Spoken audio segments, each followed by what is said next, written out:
بسم اللہ الرحمن الرحیم۔ القسم الثانی وهو ما لا يدل على معنى في نفسها الحرف كمن وإلى فإنهما يحتاجان في الدلالة على معنييهما أعني الابتداء والانتهاء إلى كلمة أخرى كالبصرة والكوفة في قولك سرت من البصرة إلى الكوفة. وإنما سمي هذا القسم حرفا لأن الحرف في اللغة الطرف وهو في طرف أي جانب مقابل للاسم والفعل حيث يقعان عمدة في الكلام وهو لا يقع عمدة فيه كما ستعرف. بسم اللہ الرحمن الرحیم۔ القسم الثانی وهو ما لا يدل على معنى في نفسها الحرف كمن وإلى۔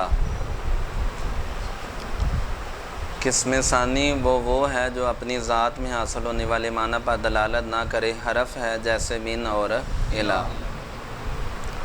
اچھا، سب سے پہلے آپ دیکھیں متن جو ہے اس میں وہ ہے الثانی الحرف،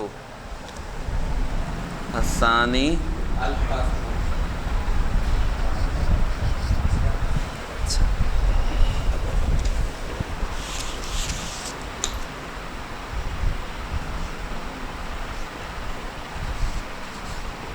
کہ دوسری قسم کیا ہے؟ علامہ شارح جامی نے الثانی سے پہلے لفظ القسم نکالا ہے، تو اس القسم نکال کے غرض شرح ایک سوال کا سوال یہ ہے کہ ثانی یہ صفت ہے کلمہ کی، تو کلمہ مؤنث ہے تو اس کو ماتن کو ثانی کی بجائے الثانیۃ کہنا چاہیے تھا۔ کیا کہنا چاہیے تھا؟ الثانیۃ۔ تو علامہ شارح جامی نے اس کا جواب یہ دیا کہ ثانی کلمہ کی صفت نہیں ہے بلکہ اس سے پہلے موصوف مقدر ہے، القسم اس کی صفت ہے، قسم ثانی۔ اس کے بعد الحرف سے پہلے القسم ثانی کے بعد علامہ شارح جامی نے یہ عبارت نکالی وَهُوَ مَا يَدُلُّ عَلَى مَعنًى فِي نَفْسِهَا فِي وَهُوَ مَا لَا يَدُلُّ عَلَى مَعنًى فِي۔ اچھا، اس عبارت سے نا غرض شارح جامی وَهُوَ مَا لَا يَدُلُّ عَلَى مَعنًى فِي نَفْسِ، اس عبارت سے غرض شارح یہ قسم ثانی کا مصداق بیان کرنا ہے۔ قسم کیونکہ پیچھے دو حالتیں کلمہ کی بیان ہوئی ہیں، ایک کہ جو فی نفسہا معنی پر دلالت کرے او لا یا، تو یہ دو حالتیں بیان ہوئی۔ یہاں سے وَهُوَ مَا لَا يَدُلُّ عَلَى مَعنًى فِي نَفْسِهَا سے علامہ جامی نے اس کا مصداق بیان کر دیا کہ قسم ثانی سے مراد وہ ہے جو فی نفسہا معنی پر دلالت نہ، اپنے ذات میں حاصل ہونے والے معنی پر یہ اس کا مصداق بیان کر دیا۔ آگے بیان کیا کَمِن وَإِلَى۔ علامہ شارح جامی قسم ثانی جو حرف ہیں اس کی مثال دے رہے ہیں کہ اس کی مثال ہے جیسے من اور فَإِنَّهُمَا يَحْتَاجَانِ صفات تفصیلیہ لا کے اس کی مزید تشریح اور توضیح کر رہے ہیں کہ جیسے من اور جو الہ ہیں یہ دونوں محتاج ہوتے ہیں پھر دلالت علامان یہی ماں اپنے اپنے معنی پر، یعنی من کا معنی ابتدا اور الہ کا معنی انتہا، یہ اپنے اپنے معنی پر دلالت کرنے میں محتاج ہوتے ہیں الی کلمۃ اخری کسی دوسرے کی طرف۔ دوسرا کلمہ جیسے بصرہ اور کوفہ، تیرے قول سرت من البصرۃ الی الکوفۃ، تو یہ مثال دینے کے بعد اس کی تشریح اور توضیح کر دی قسم ثانی کی۔ اچھا، اس کے بعد علامہ شارح جامی فرما رہے ہیں وَإِنَّمَا سُمِّيَ هَذَا الْقِسْمُ حَرْفًا۔ مٹائیں جی،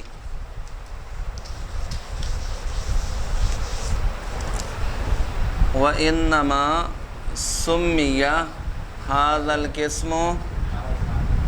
علامہ شارح جامی کے سوال کا جواب دے رہے ہیں، اور سوال متن کی اس عبارت پر ہوتا ہے الثانی الحرف، کہ قسم ثانی کیا ہے؟ تو اس پر کسی نے سوال اٹھایا کہ اس قسم ثانی جو حرف کو حرف کیوں کہتے ہیں؟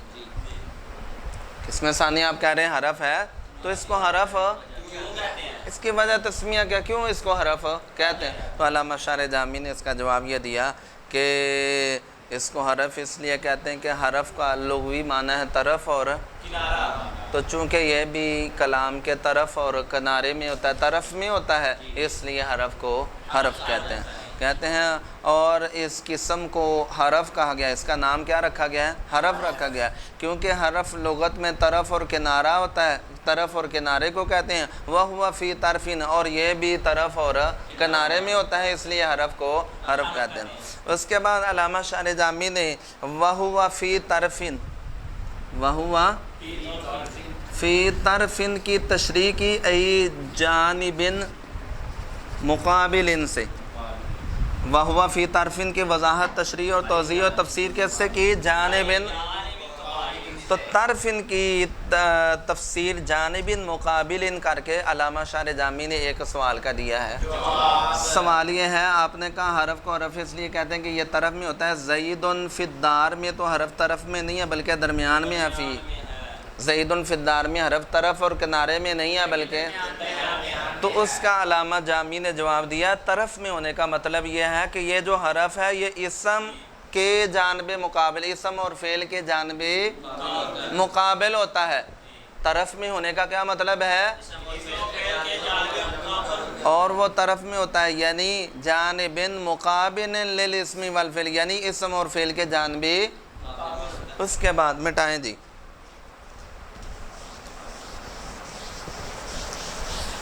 حیث یقعانی، حیث عمدتاً فی الکلامی،